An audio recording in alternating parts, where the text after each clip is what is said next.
Hey guys, tonight we begin with something gritty, grand, and absolutely unforgiving. Life in the Roman Empire. Not as a senator, not as an emperor, no golden laurel crown, no marble baths. Tonight, you're not Julius Caesar. You're just you.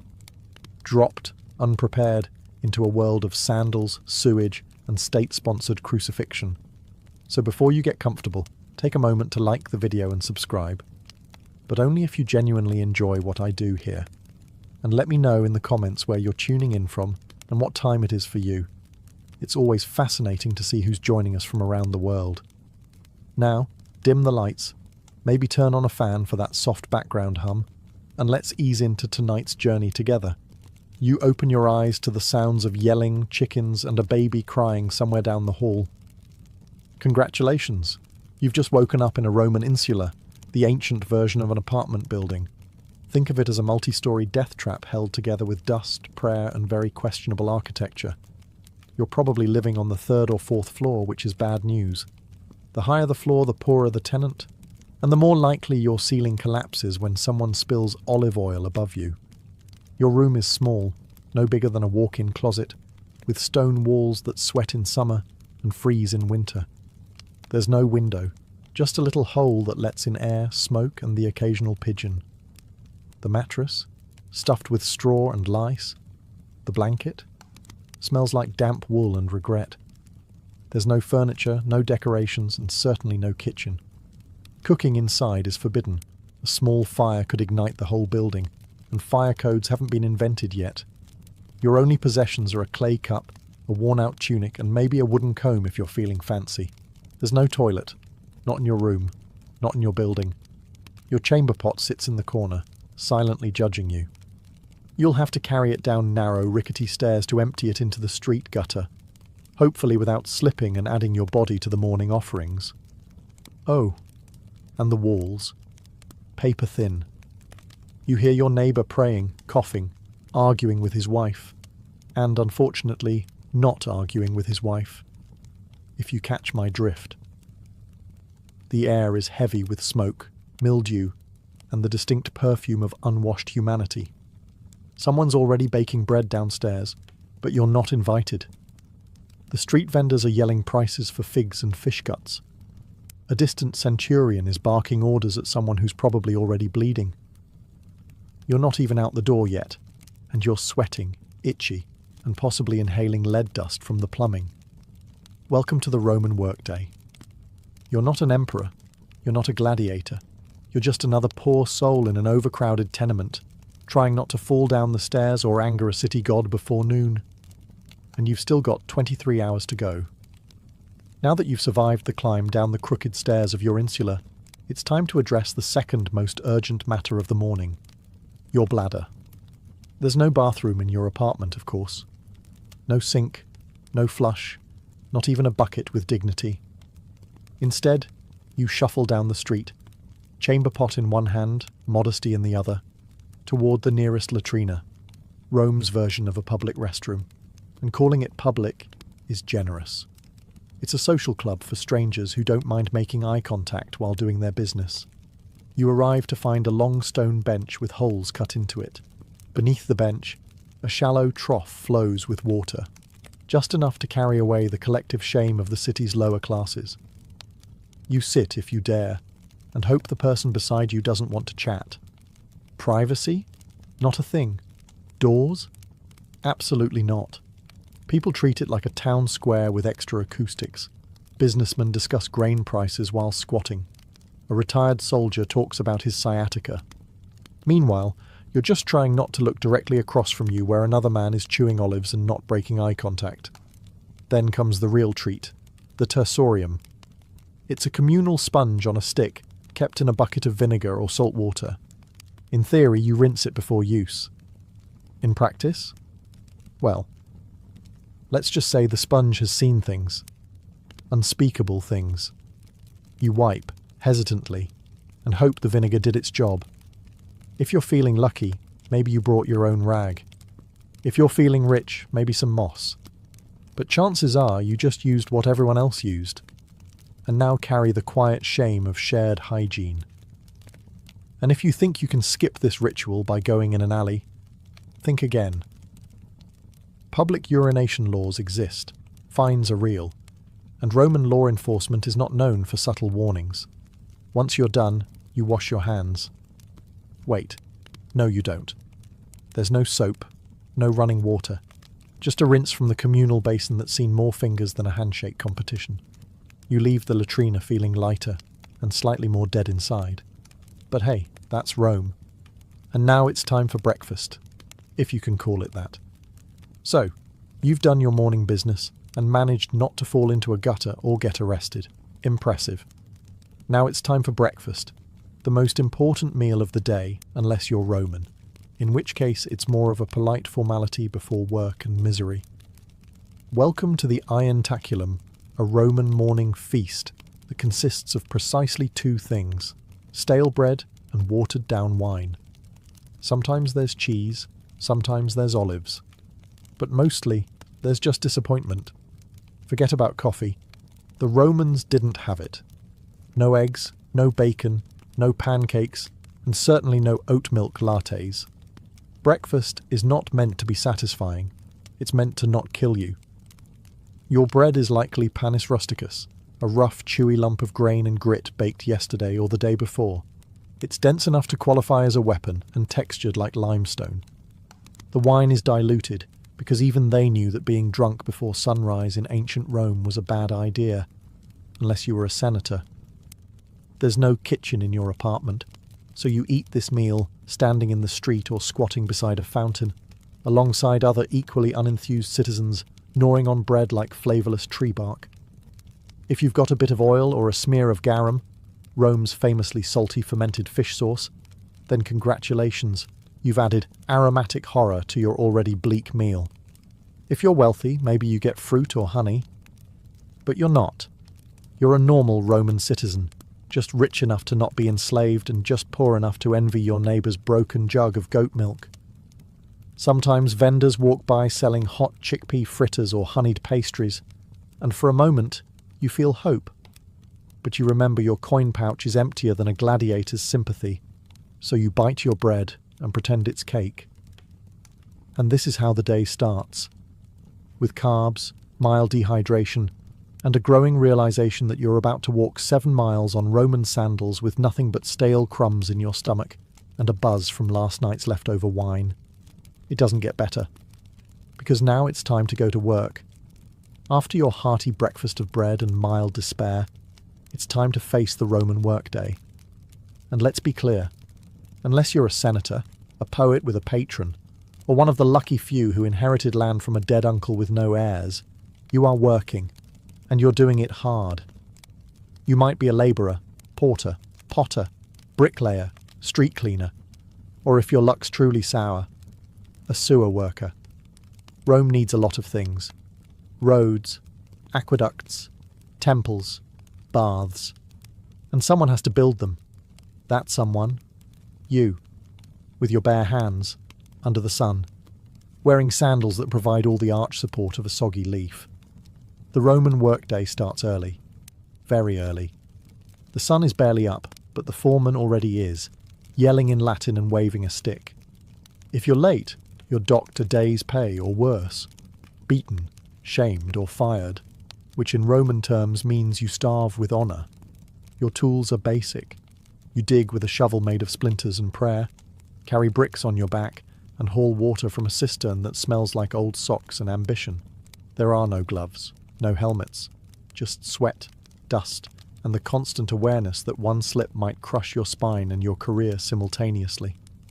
And if you're a craftsman, good luck. You're competing with hundreds of others selling the same clay pots, sandals, or cheap tunics. Underpricing is common, and quality doesn't matter if a richer citizen decides he doesn't like your face. Even more elevated jobs, like messenger, accountant, or teacher, aren't glamorous. You're either running through Rome's chaotic streets with scrolls under your arm, writing numbers for someone who will forget your name, or trying to teach Latin to a group of senators' children who already think they're gods. Women? They're working too, spinning, weaving, selling vegetables, or managing stalls in the markets, plus raising children, plus managing the household, plus not dying during childbirth, multitasking before it was cool. And after all this, you get a short break for lunch. Maybe. If your supervisor isn't in a bad mood or trying to impress a visiting prefect. So yes, you work, or you die trying. Rome may be eternal, but your back won't be, so you've made it through the morning without fainting or being flogged. Now it's time to navigate the ancient Roman street, a chaotic, crowded gauntlet designed by someone who clearly hated personal space and public health.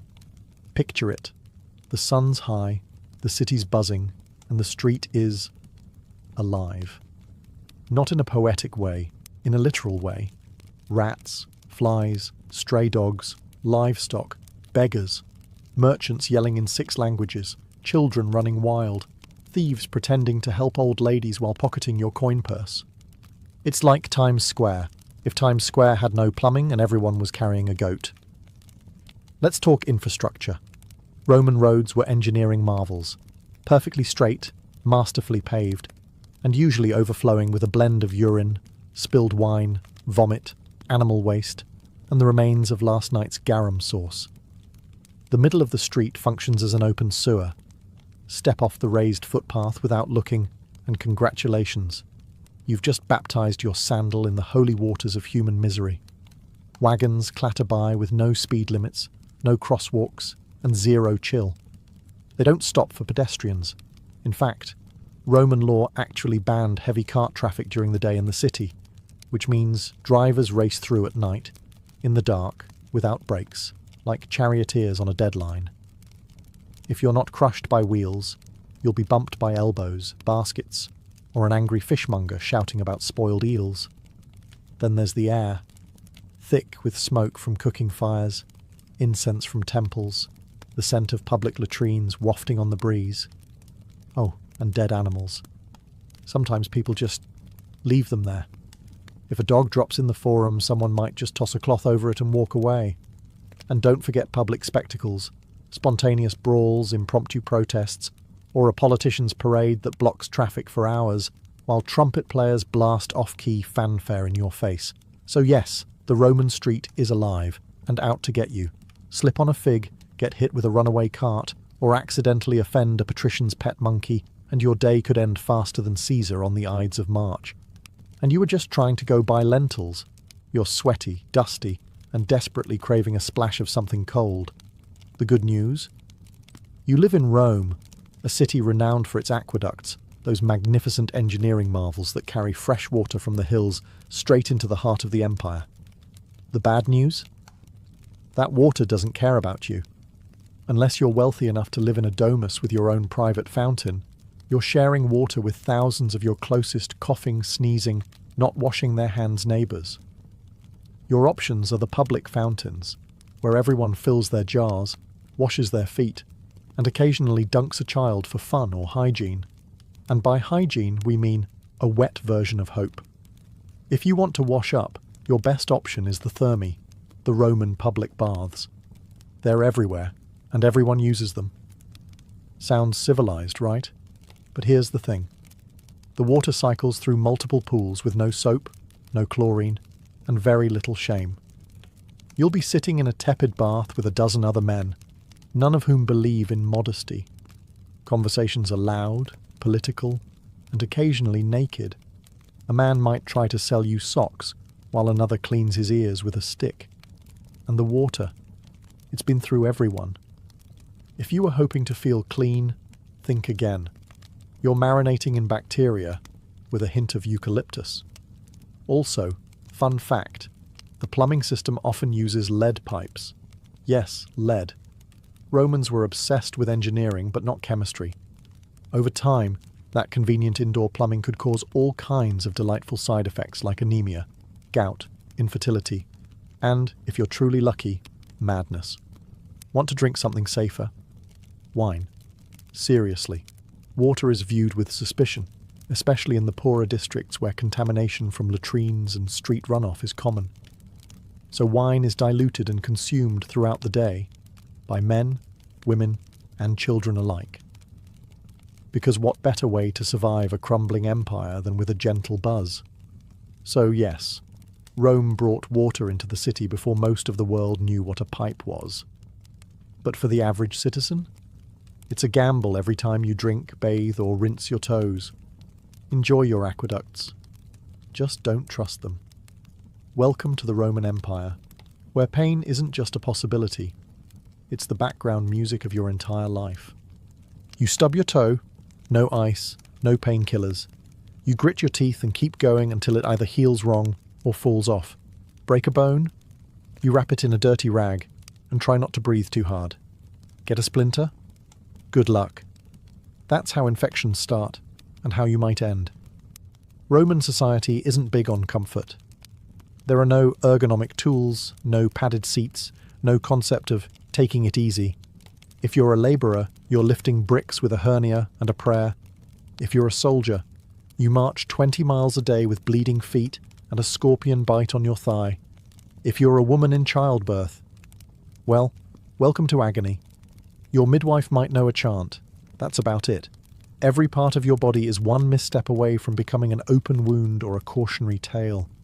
And unless you live near a temple with a very dedicated priest, your best option is homemade ointments, herbal smoke, or simply ignoring the problem until it resolves itself, or you get resolved into a grave. There's no such thing as anesthesia. Surgeries are performed while you scream into a block of wood. Dislocated shoulder? It's popped back in by a man named Marcus, who learned from watching someone else fail at it. Dental work? Picture a blacksmith. Now picture your mouth. That's the scene. And if you're enslaved or poor, people don't even pretend to care. You could be bleeding out on the side of the road, and the best you'll get is, "Don't stain the mosaic." Even upper-class Romans embraced pain as proof of virtue. Stoicism was the philosophy of the day. Enduring suffering without complaint was seen as noble. If you cried over a broken arm, you weren't just in pain. You were weak. Real Romans suffer silently, then write poetry about it later. So yes, pain is always on the table, and it usually comes without warning, without remedy, and definitely without sympathy. On that cheerful note, let's take a look at what happens when you actually go see a Roman doctor. So, you've hurt yourself. Maybe it was the infected blister from yesterday's work, or maybe you tried to shave with a bronze blade and now your chin looks like a gladiator training ground. Either way, it's time to seek medical attention, which, in ancient Rome, is less about healing and more about surviving the attempt. Let's begin with the basics. Roman medicine is a chaotic mix of Greek theory, mystical guesswork, and a surprising amount of leaves. The core belief? The body is ruled by 4 humours: blood, phlegm, yellow bile, and black bile. Feeling off? One of them is out of balance. The solution? Drain something. So your doctor, who may or may not also be your barber, immediately reaches for the leeches, or a knife. Because bloodletting is the default treatment for everything from migraines to moral failings. Have a cough? Let's open a vein. Depressed? We'll just drain some sadness out of your arm. Surgery? Oh yes, it exists. Roman surgeons had scalpels, forceps, and even bone drills. What they didn't have were anesthetics. You stay conscious through the whole procedure, gripping the edge of a wooden table while a man in a dirty toga digs into your flesh with the confidence of someone who once saw a scroll about it. Antiseptics. Not really a thing.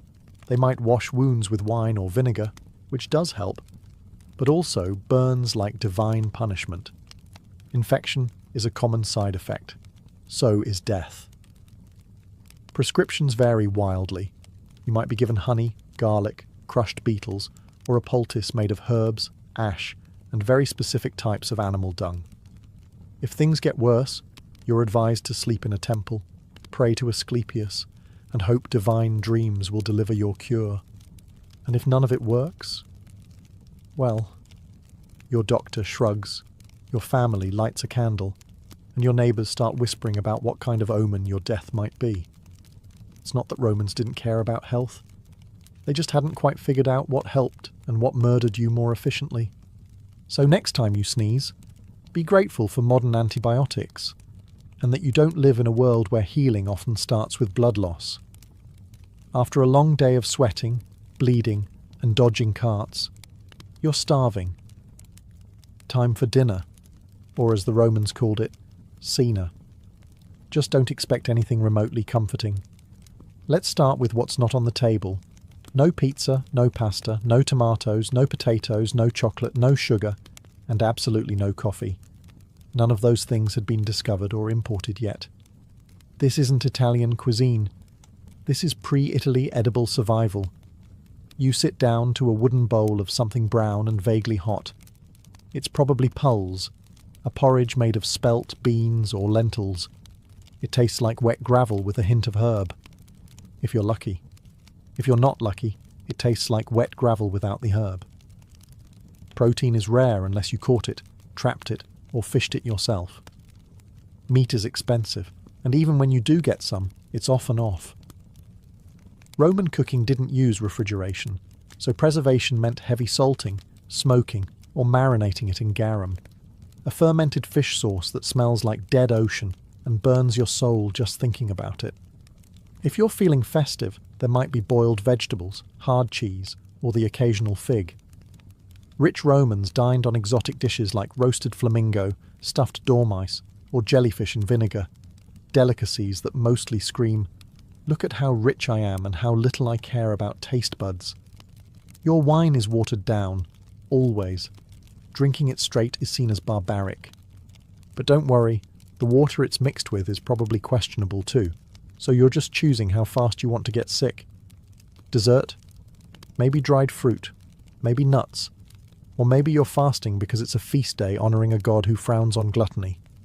Either way, you're not ending the night with a tiramisu. There are no napkins. You wipe your hands on a cloth shared with 10 other people, or just use your tunic and pretend it's clean. By the end of the meal, your stomach is full but uneasy, and your breath smells like garlic, wine, and slight despair. But at least you're fed. Now all you have to do is survive the Roman nightlife, and trust me, that's not a relaxing stroll. After a long day of grime, toil, and fish sauce, you might be hoping for a little leisure, something to take your mind off your crumbling apartment and the open sewer outside. Well, good news.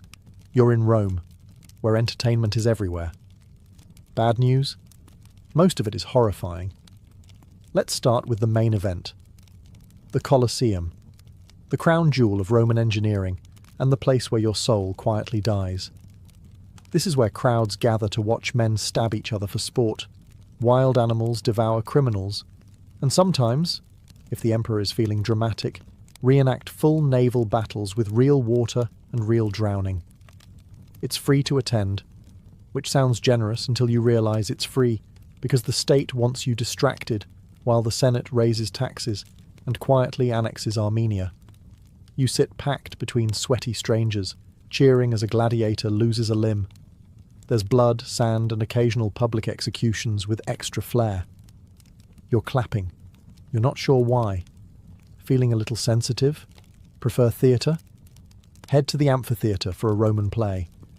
Maybe a tragedy written in Latin you barely understand, or a farce so bawdy the punchline involves someone pretending to defile Jupiter with a sausage. Subtlety is not the Roman strong suit. If you're feeling sporty, try the Circus Maximus. Chariot races are fast, thrilling, and regularly fatal. There are no guardrails, no helmets, and lots of shouting. Crashes are inevitable and spectacular, and the crowd loves it. They're here for the violence and the betting. Don't cheer for the wrong team unless you're ready to fight your way home. And then there's the street entertainment, fire breathers, acrobats, musicians, con artists, and the occasional philosophical rant from a barefoot man with nothing to lose. If you don't like the show, wait 5 minutes. Something else, or someone else, will start yelling. But behind all of it, there's a strange, brilliant madness. Rome didn't just distract its people. It dazzled them into forgetting how brutal daily life was. It weaponized spectacle. And if that doesn't numb you enough, there's always more wine. Now, let's take a walk through justice. Roman style.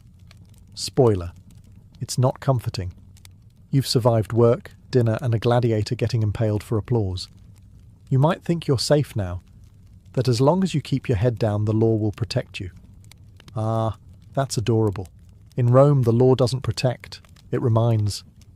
Reminds you that you're small, replaceable, and that mercy is a luxury reserved for statues of emperors.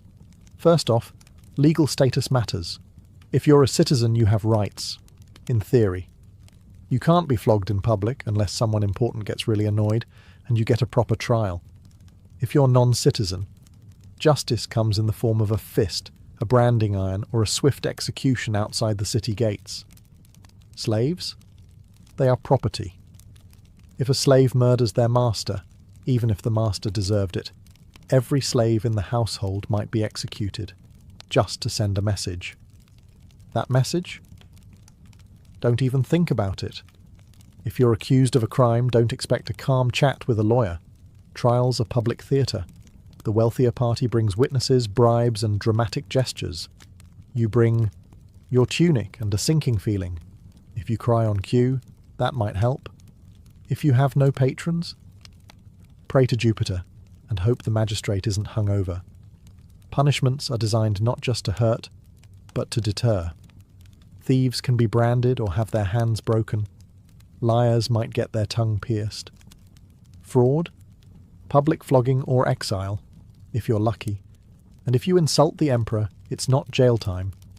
It's death, usually creative.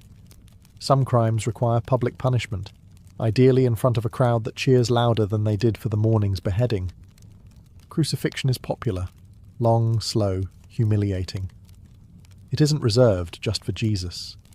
It's the go-to for rebels, robbers, and anyone the state wants to make an example of. And remember, law enforcement isn't there to help. The vigiles are Rome's version of firefighters and police, underpaid, overworked, and often corrupt. If you're mugged, they might shrug. If you bribe them, they might help you mug someone else.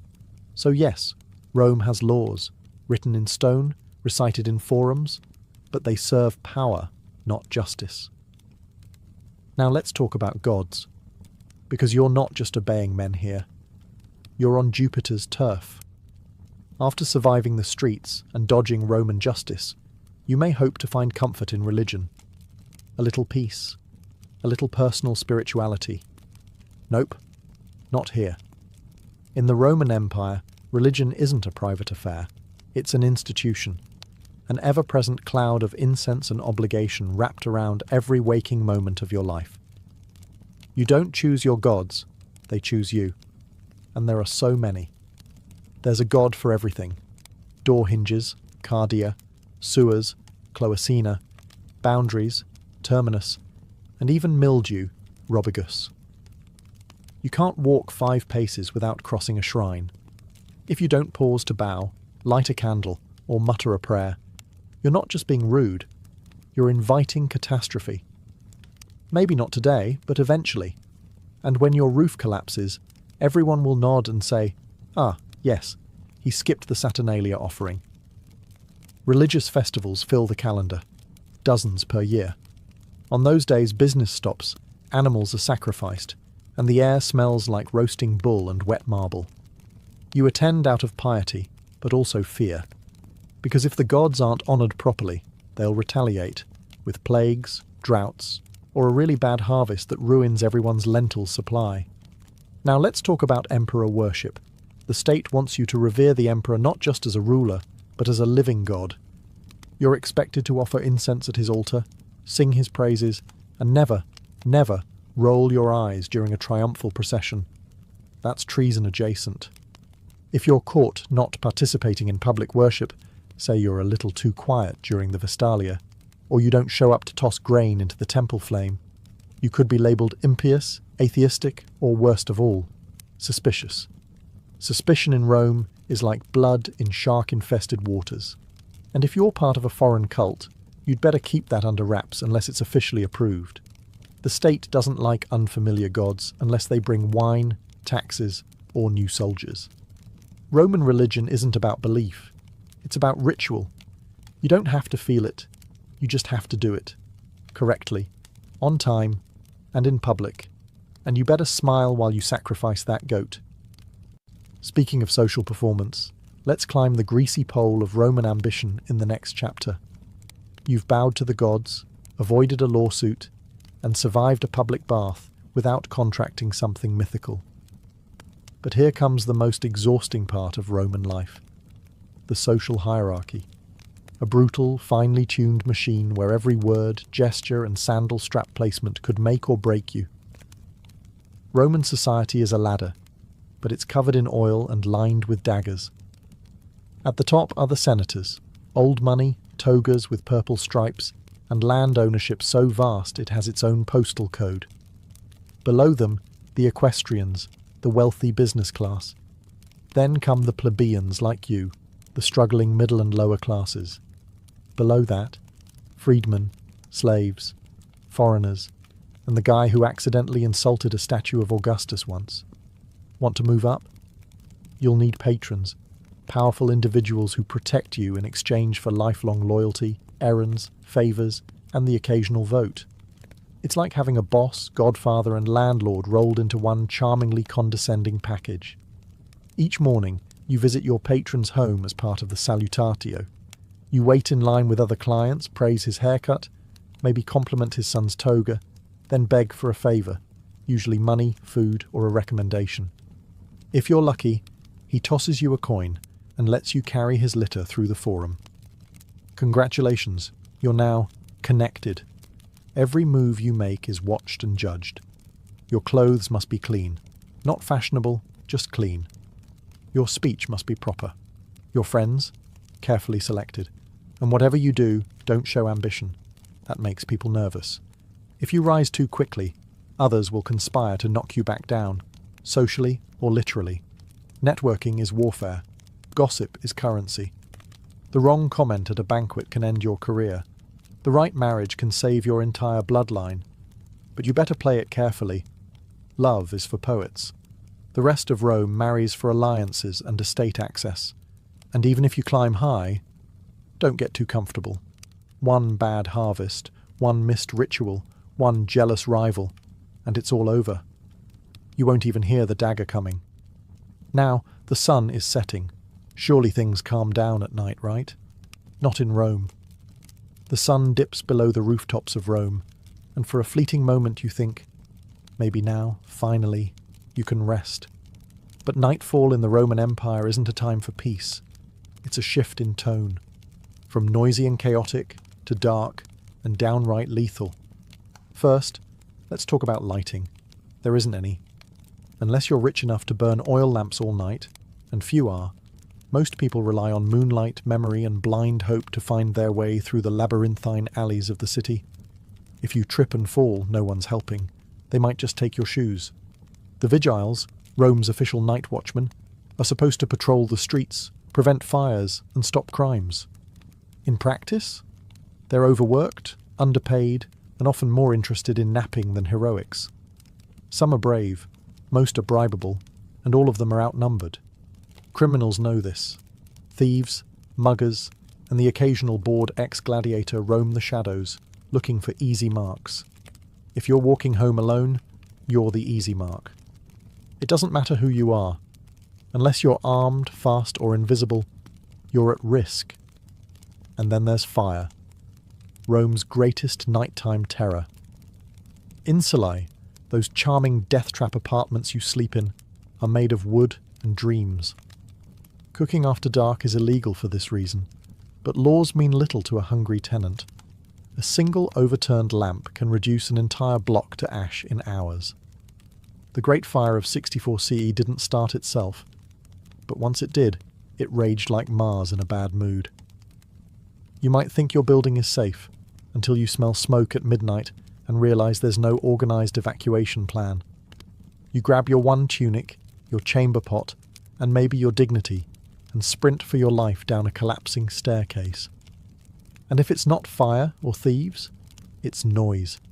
Drunken parties echo through the streets. Processions for obscure gods parade by with drums and shouting. And if a senator's mistress is upset, everyone within a 3-block radius knows. Sleep in ancient Rome is a luxury. Silence is a myth. And safety?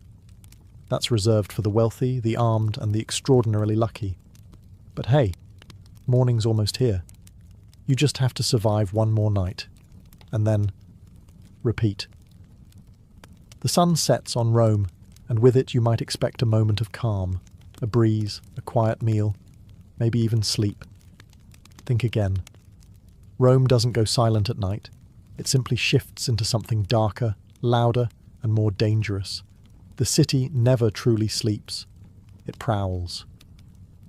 Let's start with fire. Roman buildings, especially the tall wooden insulae where the poor live,